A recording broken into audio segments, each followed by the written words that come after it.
alocasia, microorganism, fried egg update. I have this plant for quite a while, I think several years, and I really find it unbelievably easy. I know many people say online how impossible, how difficult, like a spoiled child, that kind of thing about this plant, but it really is not. I put it away from other plants on top of my fridge, and it's next to the door to the balcony, to the outside, to the backyard. So this area is actually quite cool. I would say in January the temperature is only like, it could be as low as 6 degrees Celsius. That's a little bit above freezing, about 5 degrees above freezing, 6 degrees above freezing, and it had no problem. And it really does not have any pests. It really does not. One of the way to keep pests away is to have the location very high, the plant location very high, is above the refrigerator and away from other plants. Okay, so for those plants that are prone, you consider prone to pests, you can simply place them into this kind of transparent plastic bags and seal them off. If they don't have any pests before, they will not get any pests after. Another pattern is if some plants are very, very afraid of cold. In my opinion, the Philodendron Brazil and the Philodendron Neo, the philodendrons are this type of philodendrons. Maybe they're called pothos, Pothos Brazil and Pothos Neon. They are extremely afraid of cold. You can also put them into this kind of transparent bags. You can see the temperature in this area is not that warm as my azalea has been blooming. And I also want to point out that Stromanthe does not fear cold at all. They grow really well. This is the Stromanthe Trial Star, and I do give them quite good light. The Schefflera variegated require a lot of light, and with low temperature, even indoors, there is just no spider mites. And my light level is to such a degree that you can see this is Echeveria white maximum, and this is Skipjack, Flapjack or something. It's turning red, and they are doing just fine. And this is a Tradescanthia Zebrina, and I really like it. It's not an expensive plant, but it's impressive if it's healthy. If it's not healthy, it's going to be a disaster. The branches fall off. I also noticed they don't fear cold. You can't give them freezing condition, but 5 degrees above zero is completely okay. And at this temperature, there's just no mite, no pest. Of course, I don't have that temperature at this time. Right now I'm about 20 degree at this area. But since I'm able to use this kind of transparent bags and put problematic plants at lower location, I do want to point out everybody has problems. This is a aloe. I'm supposed to harvest it, but I just never eat it, never use it, and I put it outside all summer. I believe it may have some pests. So it's placed at the lowest location away from everything else. You can see it's away from everything else from this angle. But anyway, let's go back to the fried egg, the alocasia fried egg, short term. First, I don't ever check water, check soil.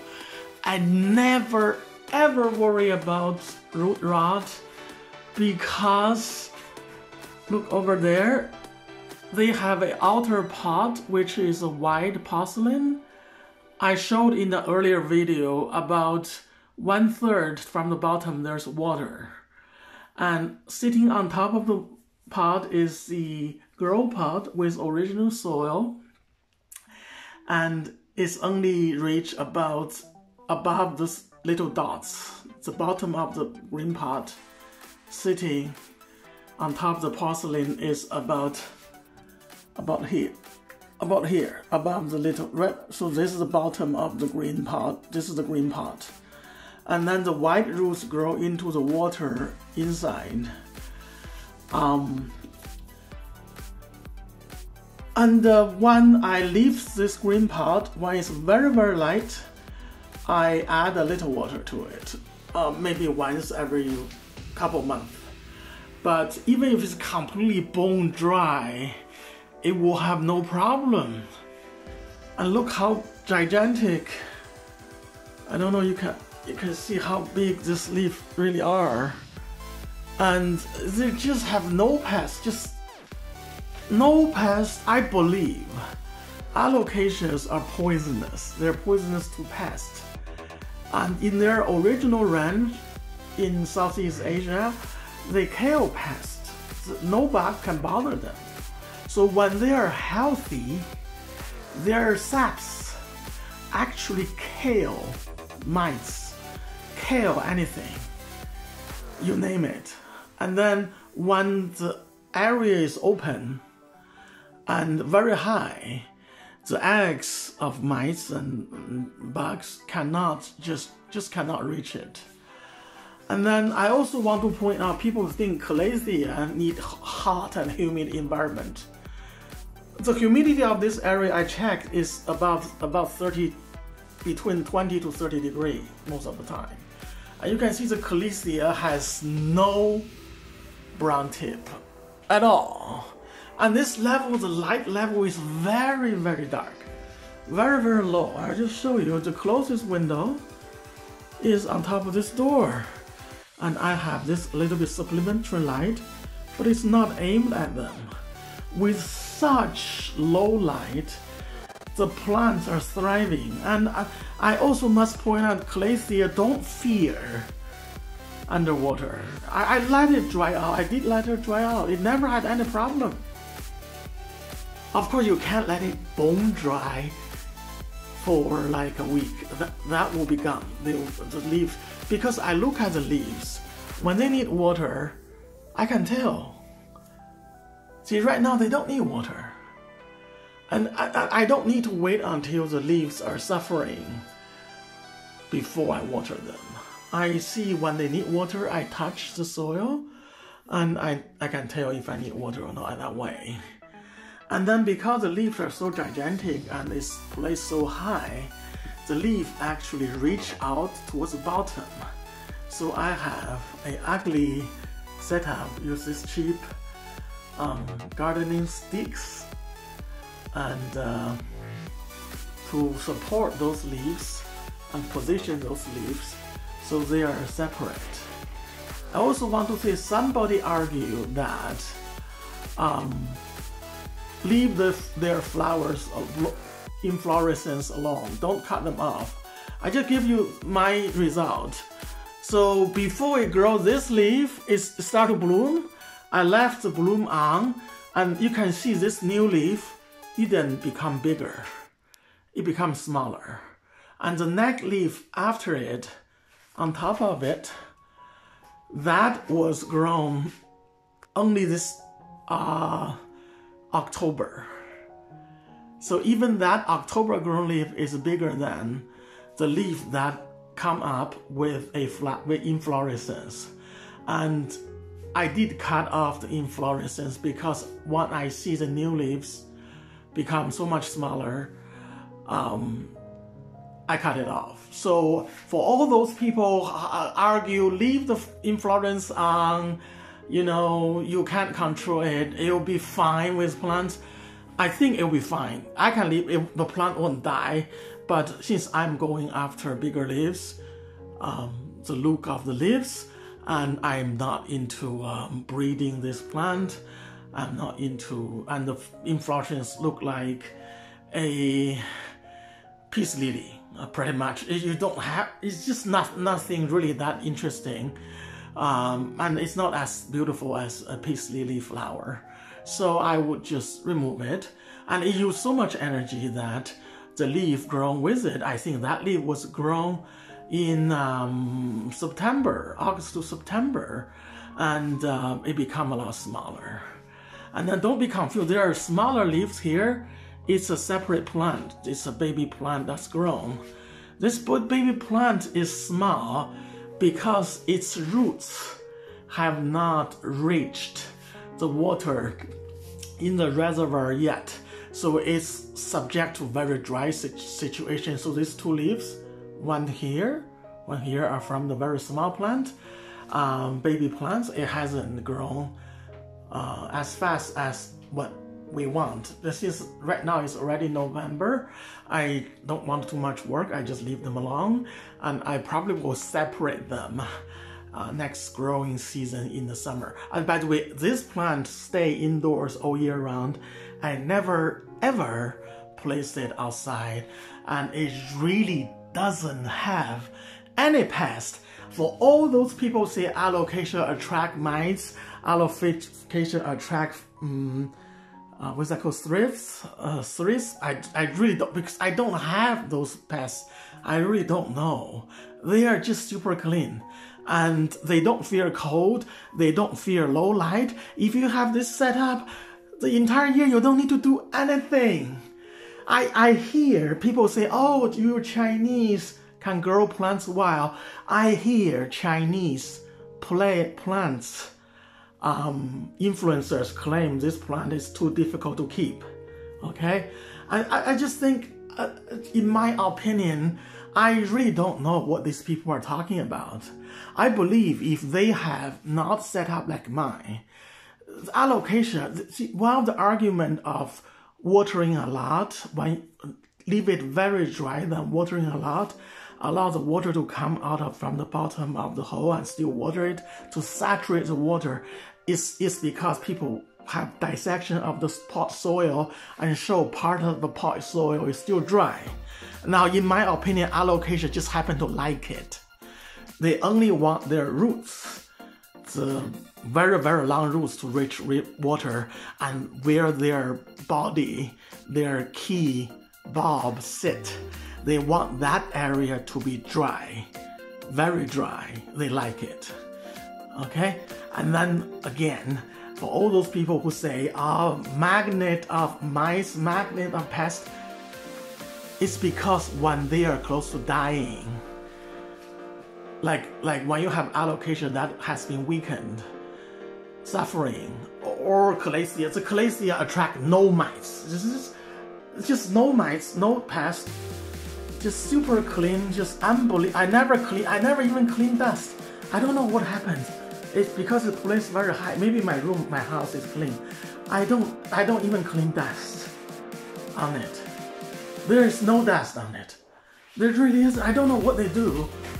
It's very velvet. It's very wonderful texture. I really love it. And this is the largest leaf. Let me try to focus on it. Oh my God, it's perfect. And all of them are perfect. And then this leaf, and they are reasonable. So I put some plants here and block the light. This alocasia was about to abandon this leaf this summer in June, but light was not that good. And as soon as I removed the plants, the alocasia stopped abandoning it. It's still in this half, the retract energy, you know. They still haven't. It's already November. They haven't retracted this leaf. The alocasia decide to keep this leaf. So for alocasias, if one of the leaf cannot get any energy, cannot get light, it will be yellow. It will retract the energy. At that time, never use your scissors to cut off. I also, again, a school of growers, well, any leaf don't look good, they cut it off. Because this small plant has only such limited number of leaves, such limited number of energy, you cut it off, you make the plant smaller. I never ever cut anything off. I let them to dry for 3 months until it's completely dry. It's as dry as a piece of dry leaf fall from the tree, and then wait until next spring, next February. That dryness of the tree leaf is when I cut it off. I let all the energy to retreat back. And they do. This one example, this leaf, it retrieved a little because I put a plant blocking the view, and then it stopped. And this isn't what I experienced this situation many times. And you can see I had this plant, I think 2 years, I don't count. But again, I find it's so easy, and not just this allocations, because at night I've bought, ever since I bought like 5-6 allocations, I all put into this same setup, and everyone is so easy. Everyone, including the variegated version of this, is in that room, in the dark. Everyone is so easy. Everyone need no light, no heating, no humidity. They have no pests. I really don't know what everybody else on the internet are talking about. Why do they complain about alocasia? I don't understand. Okay? I don't want to blame anyone. I just talk about my own experience, and that's my true, scientifically true and honest experience. Okay? Yeah, I hope my video could help you, to give you some confidence and give you some path, some methods to keep alocasia, to make it so beautiful, so easy. I never ever need to check if the soil is dry. I never ever need to check if there's pests. I never ever need to do anything, because I can understand it.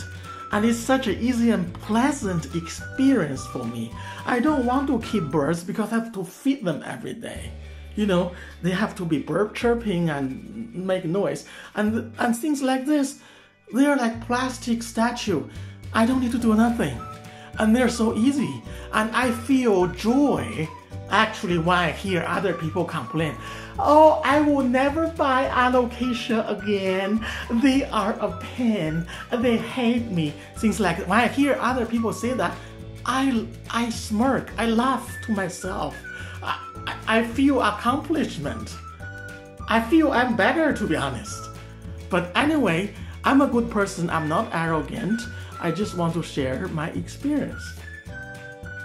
Thank you. Have a wonderful evening. Bye-bye.